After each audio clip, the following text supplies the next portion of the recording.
This is as shameless as it gets. The left's reaction to the tragic California wildfires was nothing short of disgraceful. Instead of focusing on real solutions or even offering genuine support, they wasted no time turning it into a political spectacle. From gaslighting American public to using the tragedy as a tool to push their agenda, the hypocrisy was off the charts. And today, we're showcasing some of the most absurd responses and breaking down why these so-called compassionate voices are nothing but mental gymnastics. As always, make sure to subscribe and hit the notification bell for more videos just like this. I think it's time to use the media in a more professional and productive way. I would like to see all of the media have running on their screens where people can get help in all of these communities. Instead of this business about Democrats or Republicans, get the information up on the screens. I agree. And you too. We are doing it. We will continue to do it. I think you are right. However, it can also be seen that you don't want to talk about the politics because it's on your party, because the mayor and the governor are Democrats who arguably should have had the people in Altadena better prepared for this. They should have the resources more available so they don't need me to put them up because the state has been doing the work. And that if they've been preparing the situations for wildfires like they were made aware of, instead of cutting deals with PG&E and insurance companies, they would have prepared the state. That is not unfair criticism. Is it too soon? Maybe, but the questions are real.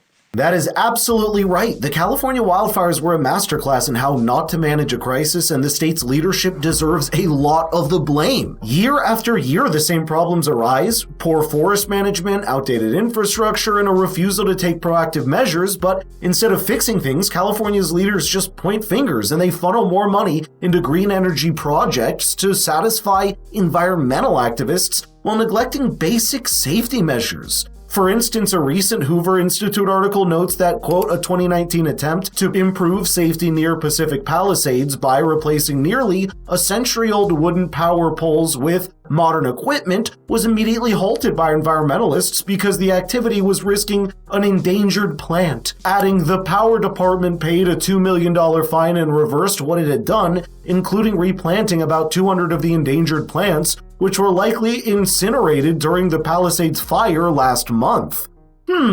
Keep in mind that since 1992, more than 3,600 wildfires in California have been related to power generation, transmission, and distribution. Now, Representative Maxine wouldn't talk about issues like these and instead chose to go on a weird tangent. Let me tell you something. I'm not in the business of protecting anybody. And I think that my work over the years that I've been involved have been absolutely on point in dealing what has to be dealt with in order to help the people. First thing you got to understand is services cost money.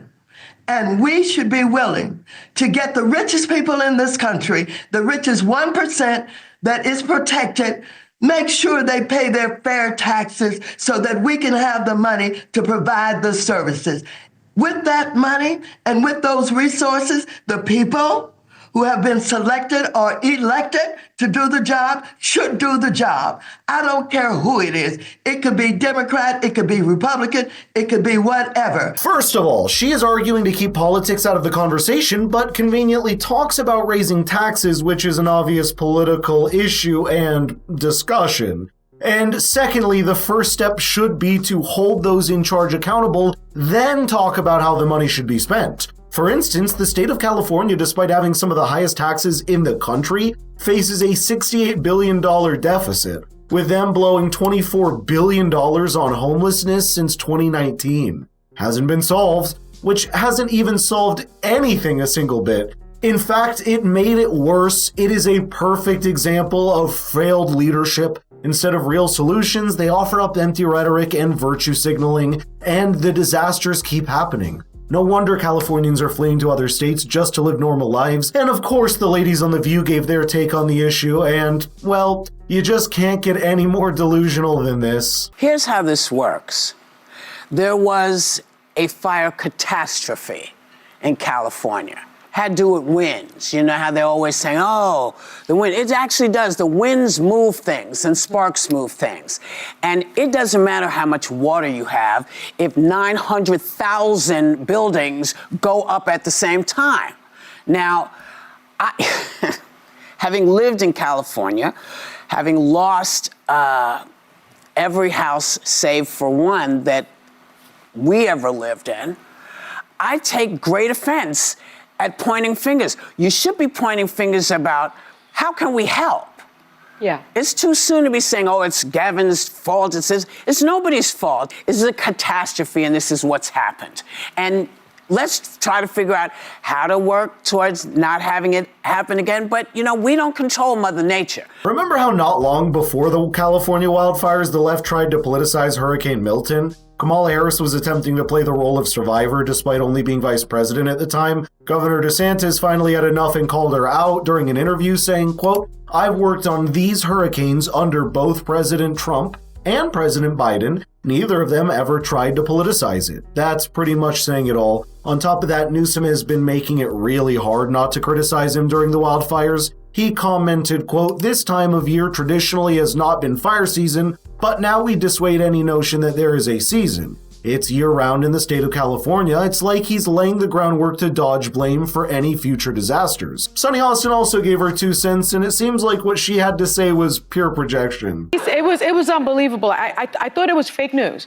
He said that California's woke politics and DEI are the reasons for the fires because Newsom has been tearing down dams because Native Americans, but he called them Indians, wanted some of the river back so they could catch salmon. And Gavin didn't just knock down one dam for the Indians, he knocked them all down. He knocked down 4 of the dams. I'm sorry, this is stolen land, first of all, okay? California is stolen land. Second of all, that's part of what always happens. These dams, there's preservation of the dam. So that was just complete, not only misinformation, but it was racist. Ironic how Sunny, aka the racist-in-chief, is accusing others of racism. What's more hypocritical is her talking about theft while her husband is currently facing a federal lawsuit for allegedly engaging in insurance fraud. Obviously, I have zero idea about the case other than what was reported. Everything is alleged. We can't include The View without listening to Anna Navarro, so here it goes. For people who thought that Donald Trump has changed, he has not changed, okay? No. He is the same immature, insensitive, inappropriate oaf that he's always been. What he should be doing right now is putting out tweets saying, I thank the heroic first responders. I thank the countries of Canada and Mexico and all the others who've helped. I thank the surrounding states that have sent help. I have talked to Governor Newsom. I have talked to Mayor Bass. I have told them that my administration in 7 days will be ready to supply everything and anything that California needs. Californians, my thoughts are with you. Those are the things you have to say. If you need help in figuring it out, go look at everything that Joe Biden has said for the last 4 years after a natural disaster. That is probably the worst advice anyone could ever give. Even if Trump wanted to follow it, he'd need a translator just to understand what Biden is saying. Because let's be honest, half the time it's just incoherent mumbling. I'd love to know your thoughts though, so let's get the conversation rolling in the comments down below. And if you liked the video, please share with your friends. It's a huge help to us. Thank you so much for watching, and I'll see you in the next video.